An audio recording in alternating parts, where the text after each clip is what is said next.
centuries, Alderaan stood as a beacon of hope in the Republic. But the Empire came. I have chosen to test this station's destructive power on your home planet of Alderaan. Peace while you suffer. The Emperor drowns you in black waters. He wants me to be Darth Revan again. Serve him as I did centuries ago.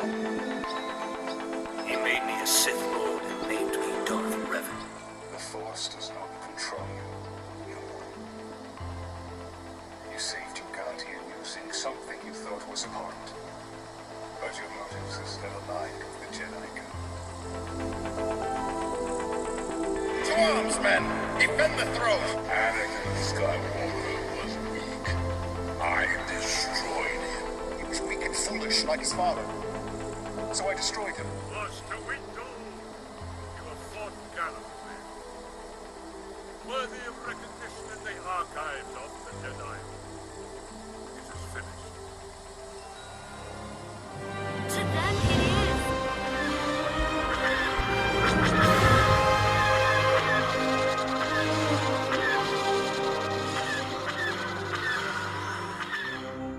I have been waiting for you.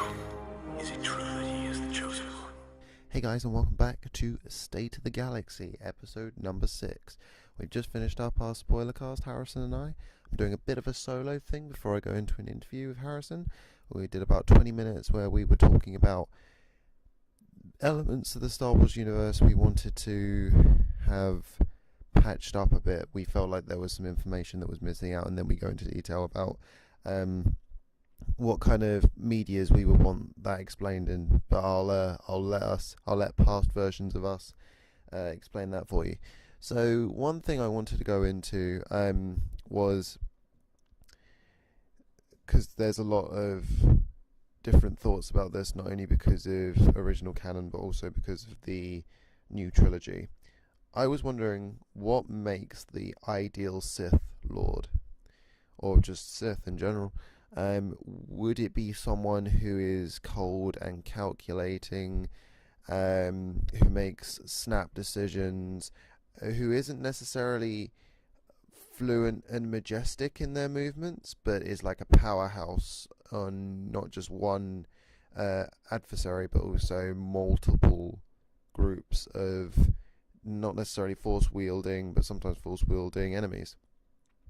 Or do you believe that it's perhaps someone who, on the other end of the scale, is very acrobatic, not necessarily all that about the tactical side of things, not necessarily a leader, but one who still studies in the dark arts and is a bit more of a, well, I don't really want to say savage, but if you imagine someone who's like Darth Maul, where he wouldn't necessarily lead troops into battle, but would be an army in himself, and would be able to take on 2 Jedis at once just simply because of his combat style. And then we've got the ones that kind of link between the two, like Dooku's a really good example of that, because his movements were very fluent and majestic. In fact, his combat style is one of my personal preferred ones, and just watching him fight is always a lot of fun. But then you've also got the fact that he is very tactically minded. He's very aware of what's going on in the galaxy. If my lore is correct, then he came from a very rich background, hence his title. So not necessarily just someone who's tactically minded, but also someone who's quite well off in the universe. And then going into expanded lore, you've got people like Nihilus and Revan. Do you believe that a good Sith Lord, is someone who's gone from being a Jedi to a Sith, who's been able to get a bit of both practices? Or do you believe it's someone that's just limited themselves to the dark side and nothing else? I say limit because my personal preference is that you need to have both. Or do you believe that a Sith isn't necessarily someone who needs to physically be there? He doesn't need to use words. It's just the Force acts that he performs are his statements, and that's enough. And if my lore again is correct with Nihilus, that's kind of what he did with his Force visions and things like that. He was one of the most feared. I was going to say beings, but he was almost a spirit at one point. So during his time, so I'm going to announce something. I don't know if I announced it in the interview. We have a Facebook page called Light of the Saber. I'm trying to create a Star Wars community on there. Not necessarily of equally minded people, but just people who enjoy Star Wars and want to chat about it and post stuff that interests us personally. So I'm going to try and put on there at some point, if not before Christmas, sometime in the new year, a poll where we'll have those bits that I just said, but a bit more fleshed out, so that you guys can vote on what you think makes a good Sith Lord, and I'll get that to run for a little bit, and we'll see what comes out of it, and then perhaps we could do a discussion on that. But anyway, so I'm going to cut over to the interview now. Thank you very much for listening to me ramble on about Sith Lords, and hopefully I'll be back in just a moment. We'll finish off the podcast and plug a few things. So thank you very much, and enjoy. So, as I said at the beginning of this episode, this is this kind of interview snippet with, I'm joined by my usual co-host, Harrison. Hi, it's me, Harrison, back again. So we've just done the episode 8 spoiler cast, but now we're going to jump into stuff that we feel was left out of episode 7, other parts of the Star Wars trilogy, and where we hope these get fixed. So you were mentioning the Rebellion and now the Resistance. You're absolutely correct that they don't really get much of an establishment. It's just like, okay, so now they're here. Now we've got a new name, nice new spaceships with orange on them, and let's go. I have no doubt that they're mentioned throughout certain novels. You've got the Bloodline stuff with Leia, and then you've got the Journey to the Force Awakens book, which I still have only got halfway through. I was actually reading that before I went into the cinema 2 years ago. I know, right? But it had Lando in it and everything, so maybe that explains where Lando went. Where did Lando go? We have no idea. But again, this raises the point that I made in episode 8. Oh, I'm sorry, about episode 8 was that they are very good about showing us a load of pretty visuals, but it's we need a bit of show and tell to lead up to that. Well, that's why I like Rogue One so much. You actually see the rebellion. Yeah, and like little people, the people in it make the rebellion. Yeah, and you see a bit of build up, but with this, it's okay. So they're here. I know it's meant to be 30 years later, and there's been a bit of establishment, but we need some in between stuff because not everyone's going to go out and read. No. I mean, we will, yeah, because we do this podcast and we love Star Wars to that point. But I'm pretty sure that 90% of the people that make up that box office won't do that, but will still raise these questions. So that's my point. But where we hope that these will be fixed, I mean, we still have Rebels, despite the fact that I don't know if Rebels is actually finished up now. I need to look into that because that series actually started quite a while ago. So it probably won't be rectified at Rebels, because that's leading up to episode 4 and Rogue One rather than episode 6 onwards. I can't watch Rebels. The lightsabers are wrong. Yeah, but the lightsabers are based on the original trilogy. It just puts me right off Rebels. I love it. Sorry, I do. I don't like Ezra because he's like a whiny younger version of a could be cool Star Killer. Okay. But he's not. I should probably reveal this actually. I'm hopefully getting Rebels for either Christmas or birthday. Oh, cool. So we should sit down. I know you don't like it. No, I'd watch it. But we should sit down and go through it so we can do a proper review. Yeah. But okay, so you digress. I digress a bit. I hope with these new Marvel comics that we're going to get a bit of clarity with this, because at the moment they're fixating on Vader and they're fixating on, and I forget how to pronounce her name, Dr. Azara or something. I'm probably completely off with that. I have her book upstairs, so I need to start reading. I think it's actually Dr. Atari. Oh, nice. I also have the Darth Maul one as well that talks about his time on Tatooine, and then I think it's also confronting Obi-Wan as well. So I'm looking forward to that. It would be nice to see a bit of his time on Dathomir as well, where he grew up. Yeah, that would be pretty cool. I think they may also hint at that, but I'm still yet to get into that. I mean, with stuff with Christmas and work, it's always been a bit hectic. So I'm hoping that they'll fix everything that we feel like is lacking from these new films, because I get that it has to be epic and it has to be in the moment, and you can't have too much of like, oh, so where was A-Wing pilot number 5? Oh, he was off doing this. But where was A-Wing pilot number 5's stunt double? At the same time, we need to know why they are there in the place that they are and why they're in the situation that they're in. I mean, I think you make a good point with Marvel Comics. They're very good at fleshing out their stories. They are. They're very good at... I mean, we've already... kudos out to the original canon as well. Rest in peace. That you had to fill in so much where these ridiculous decisions were made. And I always use this as an example.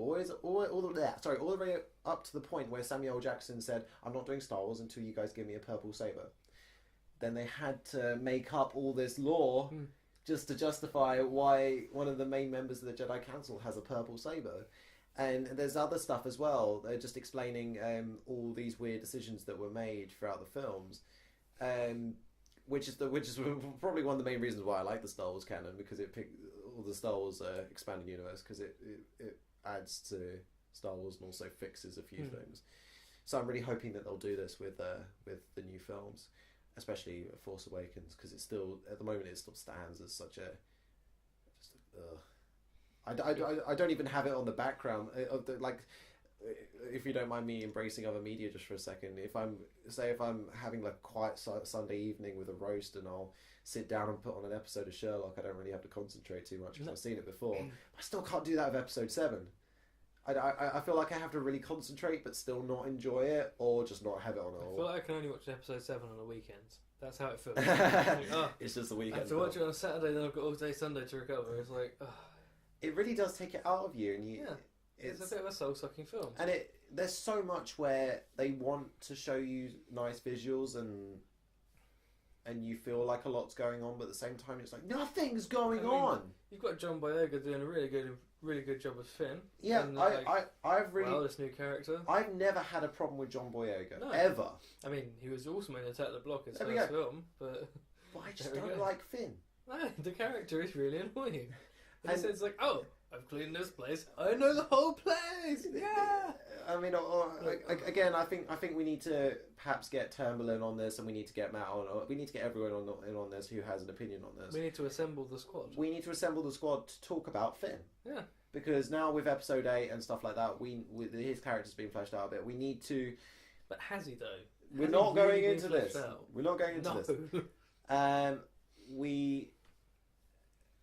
We need to talk about points where it could be improved and how we feel about Finn. And one of the main points, of course, is how the hell does he know all of this stuff when he only worked in sanitary? Here's one big thing I don't get. First Order is so massive. They've got all these really massive army. Why have they got battle able stormtroopers cleaning the toilets?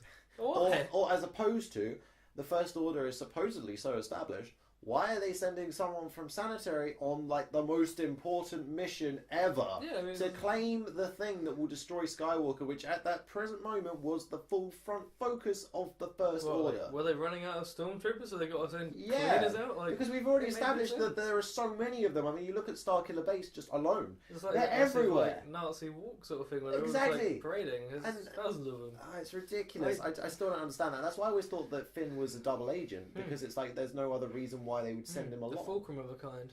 Yeah, pretty much. But working for the First Order as opposed to the rebellion or resistance. I mean, I couldn't figure out why he knew so much. I can understand Starkiller Base, pretty big, must need a lot of cleaning, must be massive, kind of planet-sized. It starts to get very weird when he's just knowing everything. Oh, I went to Snoke Star Destroyer, I knew what a hyperspace tracking was. Being on this Star Destroyer, not different to anything else. Seeing one Star Destroyer, seeing them all.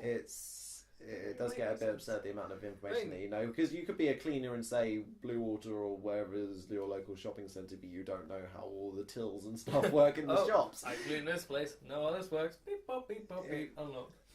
Because you don't. I don't think the remaining or the surrounding Imperial officers or stormtroopers or whoever was on guard at the point would allow him to play with the PCs. Yeah, it's like there's no question. You look different. Why are you here? Yes. You look like a stormtrooper who used to work here. Just a stormtrooper that I used to know. I don't get it, how he's even able to freak out during his first battle. They're meant to be like really strictly. And even Huck says that they're programmed from birth. Yeah, and they're sort of psycho conditioned to just do what they're told and storm What? So this takes one battle and a bit of a loss to change one's mind. But again, digress. They don't call them stormtroopers because they're thunder and lightning and the heavy rain. If Marvel announced that they were doing purely a Finn comic that was depicting his training with the First Order and then his kind of psychological unraveling during the Battle of Jakku and then the decisions he has to make during The Force Awakens, I would buy that. Yeah. Just because stormtroopers going out of one of them D-Day lander type things, really bloody cool. Yeah, that was nice. It was a nice way to start off the film. But again, it's not explaining where we need it. And this is why I love the Marvel comics so much, because we're getting so much fleshing. But at the same time, we need less Vader. We need more. I think it's now 3 versions of Vader that they've done. I love it, and it really adds to Vader. But please, can we start adding to the characters that need to be added? Like we need Captain Phasma.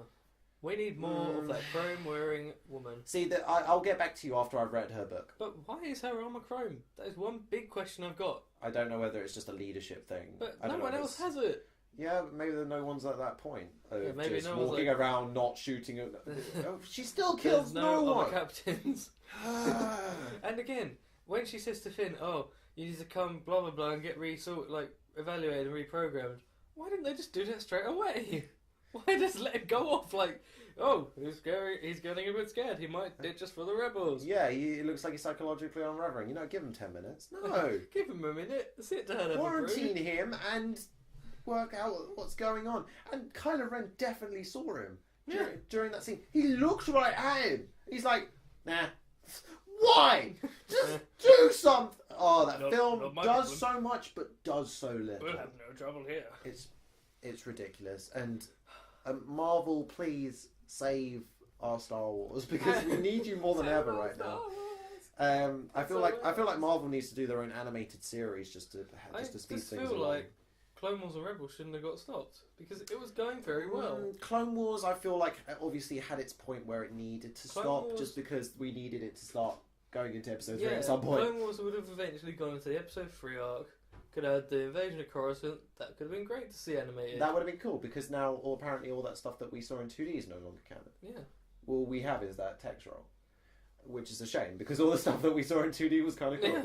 Yeah, but with Rebels, you have more of an expansion, because it's less specific, it's less era specific, because you're always going to have the rebellion, even if it's labelled the resistance. You're always going to have You're always going to have that kind of aspect that they can then lead into episode 4, 5, and 6, and so on and so on. So they never really need to cancel that series. I know they will, but there's no reason why they can't revamp it. Series 4. There's no reason why they can't revamp it onto perhaps a different name, but the same kind of premise. Resistances. Yeah, perhaps not, but something along those lines. So I'm really hoping that you're going to have a cross between Dave Filoni, Marvel Comics, and just expanded universe. Come on, guys, stop writing novels about Phasma. Well, no one's going to read it. You know why no one's going to read it? Because Phasma. And you know how I know this? Because I went into Waterstone's 3 different ones, and the most prominent Star Wars book was hers. Everything else was bare. Set Phasma's to stun. It was Phasma and Thrawn, and even Thrawn I would go for more than Phasma, just to know more about him, despite the fact that he's really annoying me in Rebels. And Blue. He's just so blue and sad. He's just so blue and sad. Poor Thrawn. But so we well, I don't know about you, but I really hope that. I think Phasma would be more interesting if her character was fleshed out. Like, why is she so elite? What does she do other than carry General Hux's bucket around and be like, "Oh, I've got this scrap for you, my lord." I feel like it's now got to the point where she's a joke. She is a joke, absolutely. And I'm really worried how many other characters are going to fall into this kind of joke trap. But we're not going to go. No. So I feel like we'll wrap up this part of the interview. I'll go back to whatever. I don't actually know what I'm doing in this episode, so I'm going to go back to future Alex, and hopefully he's come up with something cool. Phasma, you have failed me for the last time. I feel like with me, I'm going to go into because at some point I want to actually do a podcast where we go into how we would have wanted episode 8 to be written.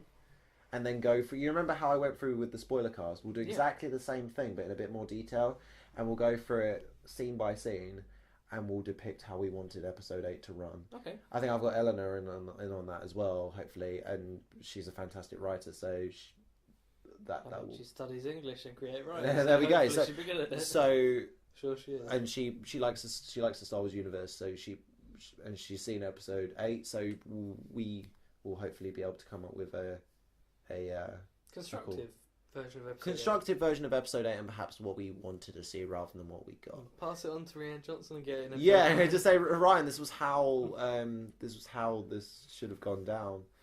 We'll take 30% of your overall earnings for this film. Thanks, bye. I mean, I'm not scared to announce this, but I'm not going to tell you what it is. I'm currently working on a lot of Star Wars fan fiction. I'm still working, despite the fact that it's been 4 or 5 years. I'm still working on my Immortal Shadow book, despite the fact that we only ever had one audio chapter of that. And it's still going to run along the same story. That's fine. And then I'm running along a couple of other ideas which are very new within the Star Wars universe, and I think could be really cool. But I'm not going to go into that because that could be a fun thing. Please let it be Sith ghosts. It's not. I feel like In fact, if I have any control, I don't think we may not even see a Sith. I think we should see a Sith ghost at least. But within this particular story, I don't think there's any need for it. But we'll when I start releasing concept art and stuff like that. Like, I'm not even sorry, Harrison. I'm not even going to tell you. Oh. But you've just announced it to YouTube. So yeah, I'm announcing to YouTube that give us some more, man. I'm announcing to YouTube that I'm doing something. It's not happening until the new year because I've got so much going on. But it's going to be, if it works, it's going to be incredible. That's all I need to know. Incredibleness is great. There we go. And it's going to be something that Star Wars has never really shown us before. Okay, I'll also tell you this. It's an event that's inspired by an event that's already happened within the original trilogy. Please don't let me the Hyperspace Wars. No, the original trilogy. Hyperspace Wars, don't they follow after episode 6? Yeah, the Hyperspace Wars were during like the Old Republic. Oh, yeah, of course. But no. So the original trilogy between episodes 4 and 6, that's where my story lies. Not going to tell you anymore. It's the Death Star, isn't it? It's not. It's nowhere. It's not as involved. Like, this is even less involved than Rogue One. This is tiny story, but epic proportions. Cool. And when you start seeing concept art, you may know where I'm going with this. We'll leave it as that. Yeah. So, we're going to go back to Future Alex now, and hopefully he'll round up this episode with something cool. Who knows? Maybe I'll have some new Star Wars news. Join us in part 2. Part 2, what? Of this episode. Part 2. Well, you're joining me in part 2. Well, yeah, you. Yeah, just me. But so much sense when I said it. Don't worry, it's fine.